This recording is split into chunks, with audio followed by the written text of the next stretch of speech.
Hey guys, it is Tristan with Nerdette's Newsstand, and this is Detective Comics 994. And oh my goodness, no, this is 995. I didn't review 94. I got busy with other stuff. Sue me. But this is Peter Tomasi does Batman like Batman should be done. Now, don't get me wrong, and it's hard for me to even say because I do like King so much, but this is so good. Like, I love King. I love Tom King. I think his writing is amazing, but Peter Tomasi does better. Like, it is so good. These last two issues have been perfect. So, it is obviously by Tomasi. The penciling is done by Doug Manhke. I hope I am saying that right. He did the cover too, and the variant was done by Mark Brooks. This variant is stunning.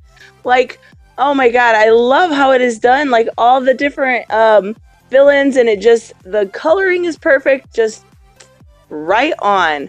But this is called Ring Them Bells. I don't know, don't ask. So, at the last one we've seen, in 994, we've seen Leslie get infected with the fear toxin. That is a lie. The Joker, yes. And you kind of knew this was coming. He was pretty upset, and he was frantic. And it's Leslie Tompkins. Of course he's going to be frantic.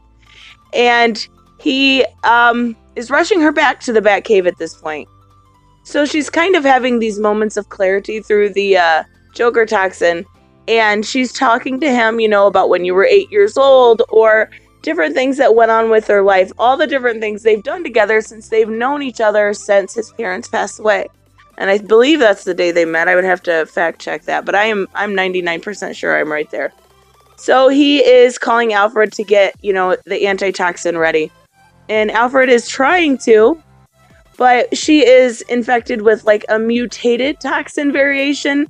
So all of the inoculations that they're trying are just not working at all. And it is really sad, like the way in her moments of clarity when she kind of talks about it, she's saying, what you helped do for the city, what you've done for Gotham, what you've done for me, how long I've known you. I mean, it's kind of heart-wrenching a little bit. He gets her on the table, and she does pass away. And you just see her there, she's dead, and he's like, charge it up, and he gets the paddles, and he tries it, and it obviously doesn't work. And as he's charging it up, you see these breakthrough of these memories as he's trying to use the defibrillator, and you see them together at the crime scene, you see them together when she's kind of trying to talk him through his parents' death, different, charitable organizations they did through the opening of her apartments. I mean, you see all these memories that they kind of had together, and you see how hard this is for Bruce. Well, he does end up closing her eyes after, he realizes there's nothing he can do at this point. She's gone. And he asks for a moment. He asks Alfred to step away for a moment so he can, kind of process what's going on. And this is the part that kind of got me. And Alfred's in the kitchen, and he's making tea or something. And you see the tears streaming down his face, and he's like, gather your wits, old boy, and he's wiping his face, and like, to see a man cry just is absolutely heart-wrenching, and that was just a really cool part. Well, the door rings, and he goes to answer it, and it's this, Zorro-type character. I don't know who it is, to be honest. If anyone knows, let me know, but he is just as shocked, when he opens the door that happened, and he gets stabbed right through the chest. So we see Bruce still downstairs, and he gets the call, and he starts running upstairs, and he's frantic too. And he runs over to Alfred, and Alfred just says, I got to the bell quicker than you. Like, oh, I don't know. I love Alfred. He's like the ultimate dad character. But he's having shortness of breath, rapid heart rate, and he's basically going through like a pneumothorax, which is a collapsed lung. And he applies this gel to stop the bleeding, and he's saying, call for Damien. He operated on you and fixed your punctured lung after the Court of Owls. So he takes him downstairs, and I'm assuming he calls Damien to get out there. But the next we see, he is at Arkham Asylum. And he is talking to, who the hell is this? I'm assuming like the warden. I don't know. Oh, it's Dr. Arkham. Wow. Okay, yeah. So he's talking to Dr. Arkham, and he's like, I need interviews. And he's like, I can't obviously do that. And he's like, I wasn't asking. So he goes through, and we see, they would never be like shown like this. Like, if this was real, this is not how it would be set up, but it is a really nice picture. It would never be set up in this manner. Like, it looks almost like they're, zoo animals at a cage, they're just being shown like that. I don't know. That's kind of weird. It doesn't even look like they have a bed or anything, but that is really beyond the point.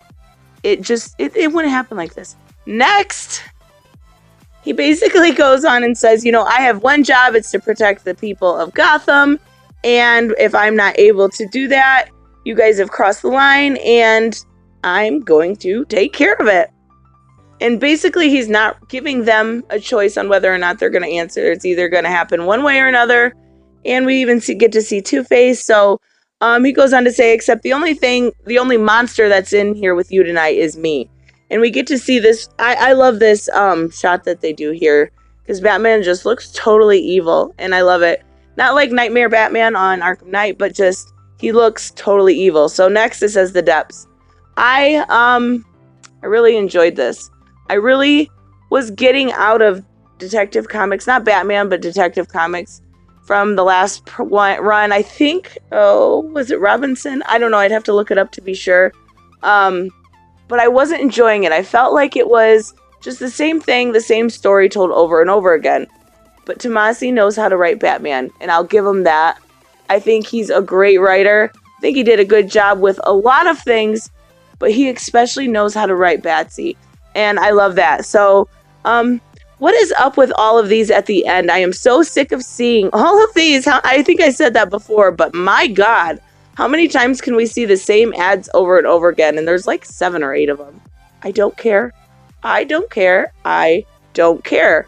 But I do like that. I said this before once they put the, with utmost respect from our distinguished competition, Excelsior, in memory of Stanley. I love that. I think that's totally classful. So, that is all I have to say. I think this is so well done. I like how he writes. I think the art was very well done. Everything was about this was good. This is back to a good detective run. And had you not read Batman, or had you not read Detective Comics, either one, really, you could have picked this up at $9.95 and known nothing about Batman, and been able to get this arc, and been able to figure out some of this stuff. This is one that you can pick up and read and not have to know a whole lot about, or not have to have read the whole arc to understand, I guess is what I'm trying to say. And I like that. I like that in a comic book. I think that it is definitely worth the $4, and I will definitely keep up with this because I love it. Okay, let me know what you guys think. I will stop blabbering. See you in the next one. Bye-bye.